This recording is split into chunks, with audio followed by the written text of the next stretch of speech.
Hello. Now with me is Henk Rogers, formerly a very famous entrepreneur, starting in 2007 an incredible career in sustainability. Hi Henk. Nice to meet you. Hi. Henk, please tell us something about your foundation Blue Planet. So Blue Planet Foundation, I started in 2007 to end the use of carbon-based fuel in Hawaii. Now at the time, Hawaii spends $5 billion a year on oil and almost $1 billion on coal. And so this is the biggest use of carbon-based fuel is making electricity. So the foundation was built to end the use of carbon-based fuel in Hawaii. So out of the $5 billion, $2 billion of oil is going to electricity and all of the coal. So when we started, which is in 2007, our big, opponents was the utility, because they say, no, this is not how we make electricity. We make it from oil and coal. We don't know how to use renewable energy. So it was difficult, and they're the biggest, most powerful company in Hawaii. Long story short, we got the people on our side by getting the children on our side. We had children, elementary school children, go door to door and exchange 300,000 light bulbs, thereby having a conversation with an adult about efficiency, about saving money, and about climate. All of our efforts in Hawaii culminated in 2015. We were the first state in the US to pass a mandate, a law, that says that Hawaii has to go 100% renewable energy for electricity by 2045. We followed this up a year later by changing the business model of the utility so they make more money by switching to renewables. The utility went from being our worst enemy to our best friend. And Wow. Now, today, Hawaii is already at 36% renewable energy.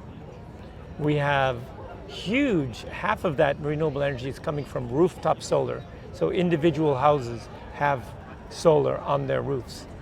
And we are on track to go 100% by 2045. Since then, 13 other states have copied our legislation, which includes California, Illinois, and New York. What that means is that over 50% of the people in the US now have a mandate that says they're going to go 100% renewable energy. My theory of change is that it's not going to happen top down, it's going to happen bottom up. Okay. And maybe the answer is it's got to go both ways.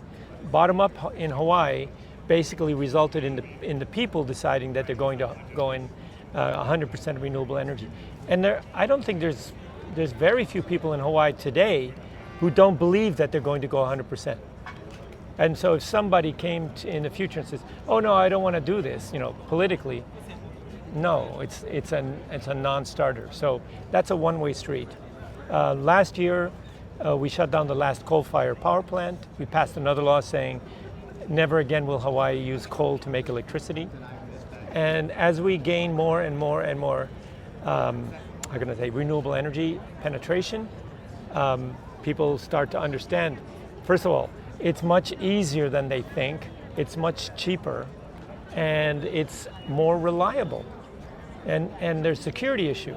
If you're an island and you import oil or some other liquid to make electricity, what happens when the boat doesn't come for some reason? Political reason, economic reason, natural disaster reason, whatever. Then you don't have electricity. But if you generate your electricity, on your island, locally, then basically you're secure. That kind of thing can never happen. And what is you have oil spills, these are natural disasters. Islands generally, make their money from tourism. What happens when a tanker has an accident? It destroys their economy. But there's no such thing as a solar spill or a wind spill or a geothermal spill. These things are non-existent. And so the whole future is about switching to renewables. It's not about fighting against the fossil fuel industry. It's about making the way for the renewable energy to come in. So that's Hawaii, and it's the US. By the way, Hawaii, we got the date. It was a negotiation, 100% by 2045. 2045 turns out to be the 100th anniversary of the United Nations. And if we have the SDGs now, they start in 2015, they end in 2030, then we have another 15 years. They start in 2030 and end in 2045.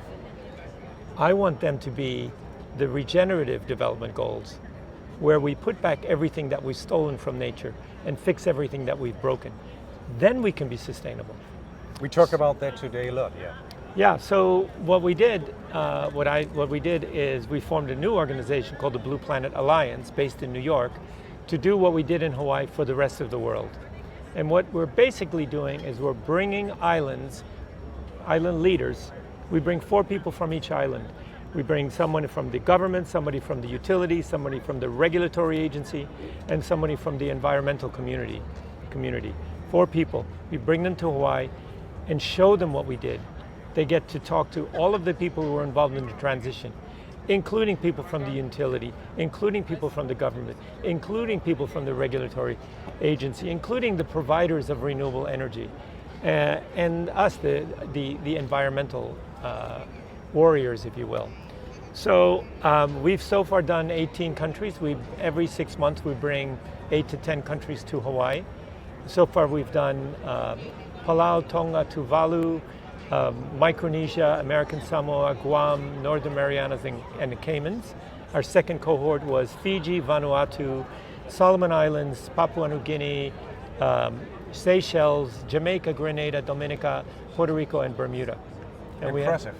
And you know, what we do is we show them what we did, make them understand that renewable energy is doable, it doesn't require a huge investment, and it's just about creating the willpower among the people that are living in the jurisdiction. Willpower is the thing that's going to solve the climate change. I would like to see everything, you know, all the things that we have to do in this world to make the world back to the way it used to be, if you will. I'd like to do that by 2045. We need a deadline. In general, if we don't have a deadline, nothing happens. It's like if I asked you, I want to build a building, and you tell me, well, it's going to be built Sunday. No, that is not an answer. It's got to be built by, you know, January 1st, 2026, whatever it is. And the same thing goes with climate change. You know, we have to fix climate change. What's the date by which we have to fix climate change? And I'm not talking about 30%, 40%, 50%, I'm talking about 100%. What is that date? That is the thing that we have to decide, and we all have to get behind it and then work until we achieve that. Okay. Henk, people call you a real futurist. So we both join the Summit of the Future here in the UN headquarters in New York. What would be your preferred message to the youth, to the generations after us? So my message is we are doing this. Okay. There's no question in my mind. It's not like we want to do this or we hope to do this. People ask me if I have hope. And I say, no, I do not have hope. I have determination, because we're going to get this done.